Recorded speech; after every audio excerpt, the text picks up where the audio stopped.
അവിടെ എങ്ങനെ വർക്ക് ചെയ്തിട്ടുണ്ട്? തമിഴ്നാട്ടിൽ DMK ഭരണ തുടർച്ച കിട്ടുമോ? സ്റ്റാലിൻ വീണ്ടും അധികാരത്തിലെത്തുമോ? അതോ അണ്ണാ DMK BJP സഖ്യം അവിടെ എങ്ങനെയായിരിക്കും?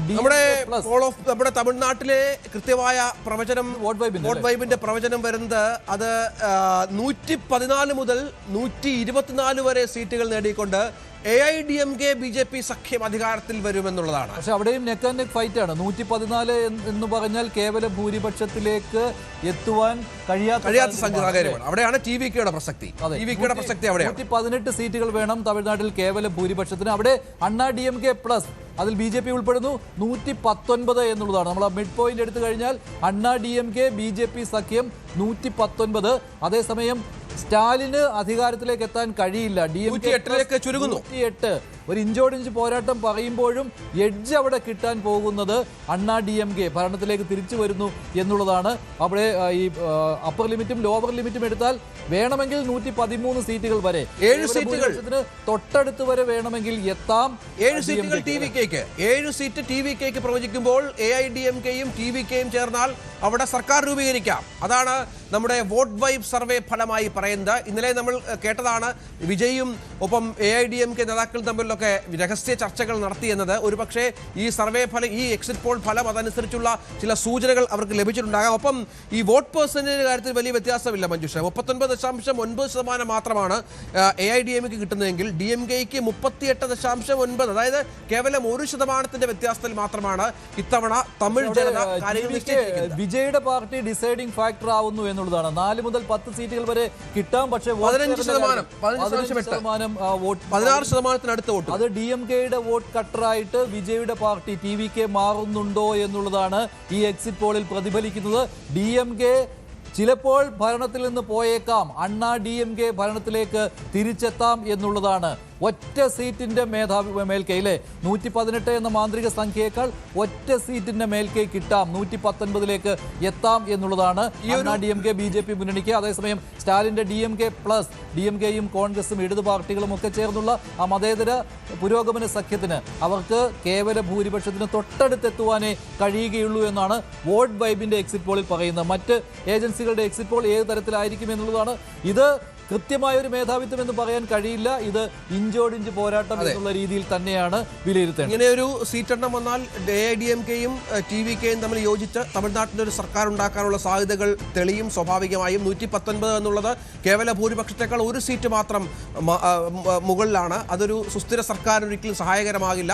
സ്വാഭാവികമായിട്ടും തമിഴ്നാട് പ്രതീക്ഷിക്കുന്ന അല്ലെങ്കിൽ പ്രതീക്ഷിക്കാത്ത സഖ്യങ്ങളിലേക്ക് തെരഞ്ഞെടുപ്പിന് ശേഷം കാര്യങ്ങൾ മാറിയേക്കാം. ഇപ്പോൾ കേരളത്തിലെ പോലെ തന്നെ ഒരു അപ്രമാദിത്വം അവിടെയും തമിഴ്നാട്ടിലും ഇല്ല എന്നുള്ളത് ഏറ്റവും പ്രധാനപ്പെട്ട ഒന്നാണ്. AIDMKയും DMKയുമായി കമ്പയർ ചെയ്യുമ്പോൾ 119 സീറ്റ് AIDMKയ്ക്കും 103 മുതൽ 113, അതായത് 107 DMK ചുരുങ്ങിയേക്കാം എന്നാണ് വോട്ട് വൈബിന്റെ സർവേ ഫലങ്ങൾ വ്യക്തമാക്കുന്നത്. വിജയുടെ പാർട്ടി 4 മുതൽ 10 സീറ്റുകൾ വരെ നേടും. 14.8% വോട്ടുകൾ നേടിയാണ് വിജയുടെ പാർട്ടി അവിടെ ഡിസൈഡിംഗ് ഫാക്ടർ ആകുന്നത്. അതിൽ ഏറ്റവും പ്രധാനം വനിതകളുടെ വോട്ടിൽ 18% വോട്ടുകൾ TVKയ്ക്ക് വന്നിരിക്കുന്നു എന്നുള്ള ഒരു കണക്ക് കൂടിയുണ്ട്.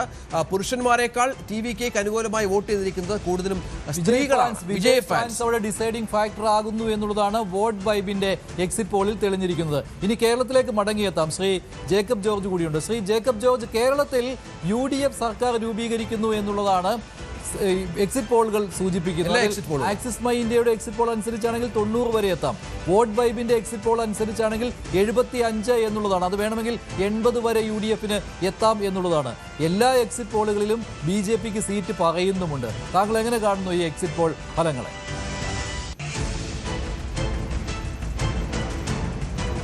എക്സിറ്റ് പോൾ ഫലങ്ങൾ പൊതുവേ UDFന് അനുകൂലമായ ഒരു ട്രെൻഡാണ് കാണിക്കുന്നത്. എത്ര കണ്ട് ഭൂരിപക്ഷം UDF ജയിക്കുകയാണെങ്കിൽ അവർക്ക് എത്ര കണ്ട് ഭൂരിപക്ഷം കിട്ടും. മിക്ക സർവേകളിലും കാണുന്നത് UDFന് ഒരു മിനിമം ഭൂരിപക്ഷം 5, മാക്സിമം 70, മാക്സിമം 80 വരെ, കൂടിയാൽ ഏറിയാൽ 80 വരെ. അതിനപ്പുറത്തേക്കുള്ള പ്രവചനവുമുണ്ട്. വളരെ കുറച്ചേ ഉള്ളൂ. പക്ഷേ ഇടതുപക്ഷത്തിന് അത്ര കണ്ട് കുറയാൻ പറ്റത്തില്ല. ഏറ്റവും കുറഞ്ഞത് ഒരു മിനിമം 65-70 വരെ എത്താം എന്നും പറയുന്നുണ്ട്. എന്തുകൊണ്ടും നമ്മളൊക്കെ നേരത്തെ ഞാനൊക്കെ പലതവണ അഭിപ്രായപ്പെട്ടിരുന്നത് ശക്തമായ രണ്ട് മുന്നണികൾ തമ്മിലുള്ള മത്സരമാണ്.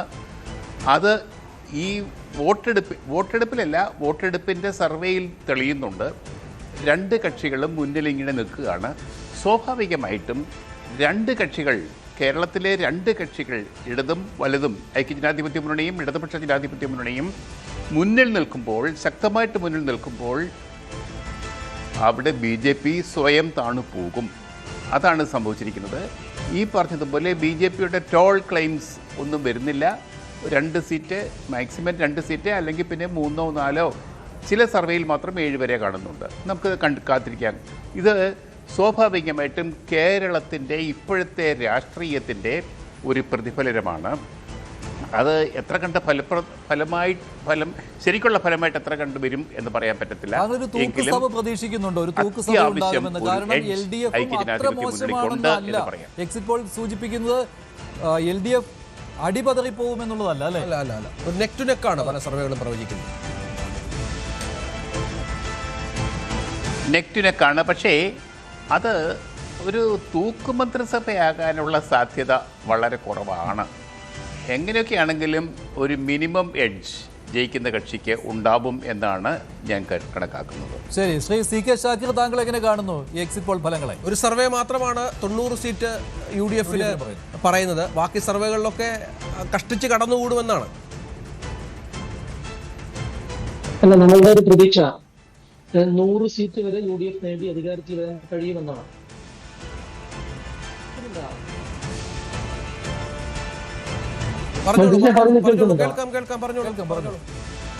ഹലോ, പറഞ്ഞോളൂ, കേൾക്കാം. അതായത് ഓക്കെ, താങ്ക് യു. അതായത് ഈ എക്സിറ്റ് പോൾ ഫലങ്ങൾ പലപ്പോഴും ശരിയാവാറുണ്ട്, ചില സമയങ്ങളിൽ തെറ്റാവാറുണ്ട്. ഏതായാലും ഒരു കാര്യം വ്യക്തമാണല്ലോ, UDFന് അനുകൂലമായിട്ടുള്ള ഒരു ട്രെൻഡാണ് കേരളത്തിലുള്ളത് എന്നുള്ളതാണ്. എനിക്ക് വളരെ വിനീതമായി ഈ സമയത്ത് സൂചിപ്പിക്കാനുള്ളത്, തെരഞ്ഞെടുപ്പ്, ഈ കേരളത്തിലെ തെരഞ്ഞെടുപ്പ് റിസൾട്ട് വിശകലനം ചെയ്യുമ്പോൾ ഇപ്പൊ തന്നെ പലരും വിലയിരുത്തുന്നു ന്യൂനപക്ഷ വോട്ടുകൾ കേന്ദ്രീകരിച്ച് UDFലേക്ക് പോയി എന്നുള്ളത് വളരെ വലിയ വിഡ്ഢിത്തമാണ്. ജനാധിപത്യ ബോധത്തെ വെല്ലുവിളിക്കുന്ന, അപമാനിക്കുന്ന ഒരു തരത്തിലുള്ള സ്റ്റേറ്റ്മെന്റാണ് പലരും ഈ രൂപത്തിൽ വിലയിരുത്തി നടത്തുന്നത്. ഒരുപക്ഷെ തെരഞ്ഞെടുപ്പിന്റെ റിസൾട്ട് എങ്ങോട്ടായാലും ശരി, അത് മതങ്ങളുടെ പേരിൽ ചാർത്തി വെക്കരുത് എന്ന് വളരെ വിനീതമായി മാധ്യമ പ്രവർത്തകരോട് അഭ്യർത്ഥിക്കുകയാണ്. പ്രത്യേകിച്ചും പല മാധ്യമങ്ങളും റിപ്പോർട്ടർമാർ ആ രീതിയിൽ ഇപ്പോഴേ വ്യാഖ്യാനിക്കുകയാണ്. നമ്മൾ മനസ്സിലാക്കേണ്ട ഒരു സംഗതി ഞാൻ ഈ സമയത്ത് സൂചിപ്പിക്കാൻ ആഗ്രഹിക്കുന്നത്, PDPയും SDPയും RSSും അതുപോലെ തന്നെ ഇസ്ലാമിനകത്തെ മതസംഘടന ചില ആളുകളും വളരെ പരസ്യമായി ഇടതുപക്ഷ ജനാധിപത്യ മുന്നണിക്ക് പിന്തുണ പ്രഖ്യാപിക്കുകയും അവർക്ക് പ്രവർത്തിക്കുകയും ചെയ്തിട്ടുണ്ട്. അതുപോലെ മറ്റു പല സംഘടനകളും BJPയുടെ തന്നെ TP സെൻകുമാറിനെ പോലെ, അല്ലെങ്കിൽ ഈ അടുത്ത ദിവസം.